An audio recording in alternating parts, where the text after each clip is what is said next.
Chapter 31 of A Mayfair Magician, a Romance of Criminal Science. Recording by Fraser Shepherdson, Melbourne. A Mayfair Magician, a Romance of Criminal Science by George Griffith. Chapter 31. Natifbur, which had been the home and stronghold of Kara Natif's ancestry ever since the dim old days when it had been a fortress of logs fenced about by triple stockades of outward-pointing, sloping stakes, was now a curious mixture of medieval castle and 18th century pleasure house. It stood on the topmost rise of a promontory about 500 feet high, which jutted out between a very considerable river and an inconsiderable tributary, which joined its sluggish flow to the main stream about 7 miles from the broad entrance into the Baltic. For the rest, the vast forest-clad regions which lay south and east and west of it, and the long sandy reaches to the north, were a sort of debatable ground between the Russian and the German empires. Most of the princess's ancestors had died fighting one or other of the two encroaching despotisms as occasion demanded, and the inhabitants of the region, foresters, huntsmen, charcoal burners, small farmers, and fishermen, still hated both with a cordial impartiality. The long northern summer was still in the midmost height of its glory. The forests and the vast, interspersed stretches of meadow and cornland were like dark green oceans dotted with islands of gold and emeralds, and the sands were golden too. The ripples of the shallow sea, like long lines of frosted silver, and the waters of the Baltic beyond, almost as smooth as a sea of ice, glittered with a million ripples. The older portion of the castle, the high, round keep, and the thick crumbling walls, flanked at every corner and angle as they climbed round the sides of the headland, were flanked with round watchtowers, all ivy and moss-grown, like the rest of the ruin, and grey with the age of many centuries. Below the remains of the great outer bastions, and fronting a magnificent sweep of the great gleaming river, fringed to its edge with dusky lines of giant pines, and yet divided from the forest by flower-covered terraces and smooth green lawns sloping away into the gloom of the wilderness, was the modern schloss built of red bricks that had been burned over 3 centuries before, turreted at the corners and roofed with tiles blackened and moss-grown as old as the bricks. It was here that Kara Natif had brought her strangely won husband, and her no less strangely invited guests, present and to come, in order that she might, as she believed, enjoy the complete fruition at once of her love for the man that she loved, and her revenge on the woman whom, in a sense, he loved better than herself, and, bleak and ghastly as these northern wildernesses were when once the shroud of winter fell over them, they were very beautiful now, with a weird and sombre beauty, which no southern landscape can show.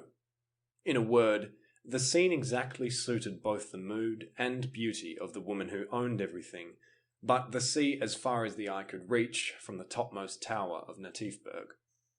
According to the old custom of the land, Princess Kara and her husband occupied separate sleeping chambers, communicating with each other by a curtained archway.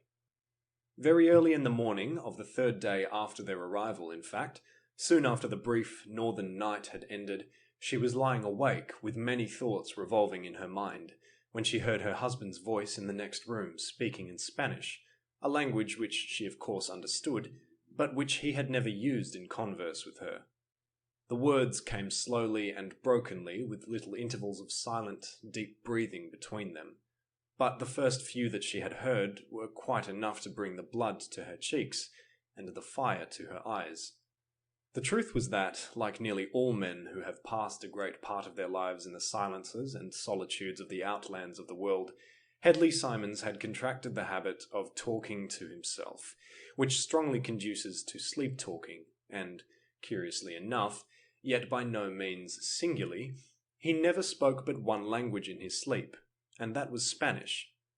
"Oh, gracia, gracissima." These were the words which flushed her cheeks and kindled her eyes. She sat up in bed and listened with tensely strained ears. There was a little pause, and he went on again, in those words slow and broken, yet for her fatally distinct. "Thou knowest that I love thee, and thee alone. Thou alone art the love of my heart, the light of my eyes, the star of my life. Shall I tell thee again that I married her only to get possession of thy sweet self, and obtain vengeance on that husband of thine who has ruined me? It was the easiest way, and... Bah! What matters another crime or two? He is coming here, lured by the knowledge of thy sweet presence, coming to his death, for we shall kill him. But it must be she that will kill him. She and that evil-eyed uncle of thine shall kill him. The guilt shall be theirs, and the penalty of it. Then we shall be free, and all these lands shall be mine, and in this beautiful wilderness, far away from the world, we will taste the joys of a new paradise. By this time Princess Cara was out of bed, a morning wrapper girdled round her, and soft, noiseless slippers of down on her feet. She was white now to the lips, and her eyes were blazing and black with anger. She went to a splendid black old oak cabinet, which nearly covered the end wall of the room, ran her fingers quickly over the apparently solid wood at one end of it about 5 feet from the floor, and presently a little panel flew out. She put her hand into the space behind, and drew out a richly chased silver box, about 4 inches square. She touched a spring at one of the corners, and the lid slid off. Inside were 8 tiny stoppered bottles of clearest crystal. She took out the 7th and looked at it against the light. It was 3 parts full of a very pale greenish liquid, the famous, or rather infamous, aqua tofana, which, with the other deadly liquids in the case, had been handed down by her ancestors from the time of the Borgias. What she had done had occupied the space of only a few moments, and meanwhile she had heard more softly spoken words coming brokenly from the sleeper's lips, and they were such as only served to strengthen the deadly resolve which she had taken.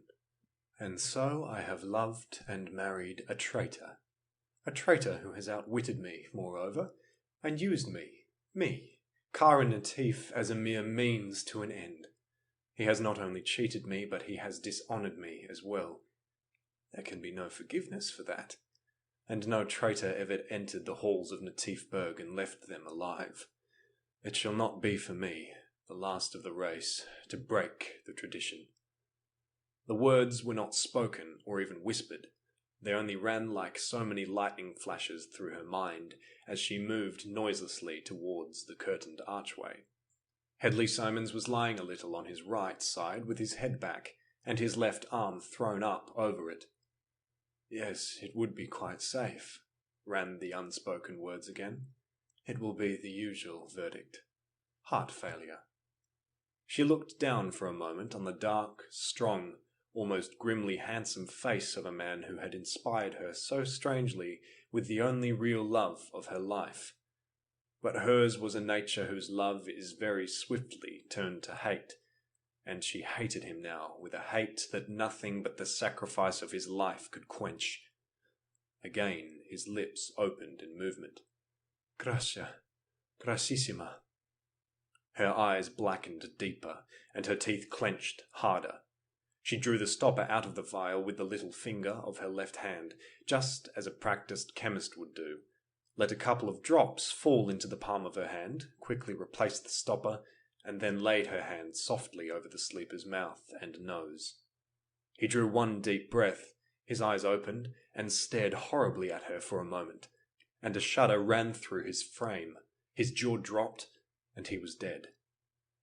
As she turned away from the bed to go back to her own room and replace the terrible poison, the curtains parted, and Jenner Halkine stood before her, fully dressed, his face death white, and his luminous eyes blazing with what seemed to her a supernatural light. For once in her life she was taken completely off guard by this utterly unexpected apparition. "Dr. Halkine!" she exclaimed in a voice which she vainly tried to keep steady. "What are you doing here? Here in my bedchamber? It is an outrage." "What have you been doing in that other chamber?" he said, in a perfectly even, passionless voice, putting his hand quickly on her forehead, bending her head back a little, and looking down into her fixed, wide-opened eyes. She struggled hard against the subtle, swiftly acting influence that was overcoming her, but it was no use. Her tongue stiffened, and the word of protest would not come. Gently, irresistibly, he forced her back into the room where her husband lay dead. I saw you, he went on.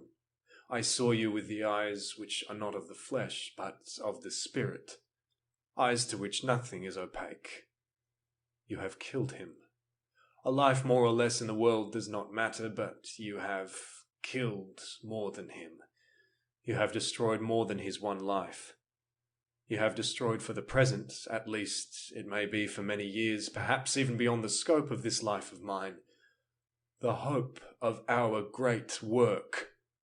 Without the money he promised and would have given, the greatest project ever conceived by human minds must come to nothing. For that at least you are worthy of death, and you shall die. Die as you have killed him. Give me that bottle. He took the little phial from her unresisting hand. Now lie there beside him, for this shall be the couch of your death bridal. She employed the last remains of will force that was left to her to resist him, but the influence was already too strong upon her. It melted away under the searching fires of those terrible eyes. The hand was still upon her forehead, and as it pressed, she yielded. Then, with a quick movement of his hand, he caught hold of her limp, yielding form, and laid it on the bed beside the corpse of the man, who but a few minutes before had been her husband. As her head fell back on the pillow, he put his right hand on her forehead again for a moment, and drew it down swiftly yet softly over her face. Her eyes closed and her lips parted. Sleep, worker of evil, you who have interrupted the progress of the good work. Sleep until the awakening of another life you shall learn the full extent of the evil that you have wrought. Her eyes closed in the hypnotic sleep which was seen to change into one which most men believe has no wakening, until the last trump calls up the sleepers from the land and sea to face the final judgment. He drew the stopper from the phial and let a couple of drops fall between her parted lips, and so she died as the man she had murdered had died a few moments before.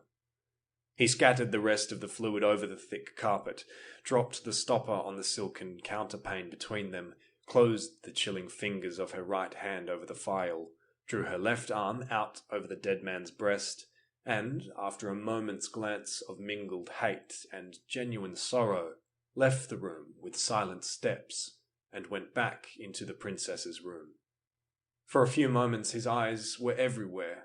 Then at last they detected the little open panel in the end of the big cabinet, and the silver box standing on the lower shelf. He looked into it, picked out a few of the bottles, and, after a little hesitation, said to himself, "No, they are of no use to me. I have other weapons even deadlier than these. I had better leave them here. They will make very convenient evidence." And so he left them there and went back to his own room. He packed a portmanteau with just what was necessary for a journey, counted over his money, then lay down upon his bed to do a little hard thinking. He lay for nearly an hour with his closed eyes, looking mentally at the suddenly created problem from every possible point of view. Then the strain of 3 sleepless nights and the brief but intense mental activity of that early morning told upon him at last. Not even his powers could struggle against the overwhelming desire to sleep, and his eyes closed. Again and again he opened them, and again they closed, in spite of the utmost efforts of his will, and then sleep, deep and utterly oblivious, held him fast in its invisible but unbreakable bonds. When he finally woke, it was to see Harold Enstone with 2 other men in travelling clothes, and an officer of police standing by his bedside, and hear Enstone's voice say in English, "Good heavens! And the age of miracles hasn't passed after all! That's Jenner Halkine, the man that we thought was cremated 3 years ago. Hargreaves, tie his eyes up quick and don't let him look at you. We have had enough of his hypnotism, or whatever it is." As he spoke, Halkine struggled up into a sitting position. "I've heard something of his hypnotism too," said Mr. Cantor, whipping out his revolver. "We have got just a bit more poison of that sort than we can do with in the States. But you just hypnotize that, and I reckon you will get a more conclusive funeral than you had last time. Now, Mr. Hargreaves." By this time Hargreaves, for want of anything better, had picked up a towel, wrapped it in 2 or 3 times around Halkine's head, at the risk of suffocating him, tied the 2 ends tight across his face, while Enstone was saying to the officer in German, "This man, sir, is a convict escaped from an English prison. He was convicted of manslaughter and sentenced to penal servitude for life. If it had been in France or Germany, the sentence would have been death. Perhaps you remember the famous case of Jenner Halkine?" "Ah, yes," said the officer, straightening himself up. "Of course, I remember. It was a notable case, but I thought he escaped and was frozen to death. So police journals said, and also the English papers." "So they did," replied Harold, "but he did not die. You know who I am. Now I pledge my credit that this is the man, and I give him into your charge. Extradition will be applied for in the usual way, and if I am wrong, I will take care that you are held guiltless." "Oh, Enstone," replied the officer, "it is quite enough. Murder has been done in this house. Murder, and perhaps suicide, too. All within the house, excepting yourself and your friends who arrived with me after the crime was committed, will be held responsible to the law till the inquiries have taken place. You will make your statement in the proper form, and you can rest assured that this man will be held until all charges against him have been cleared up." End of chapter 31.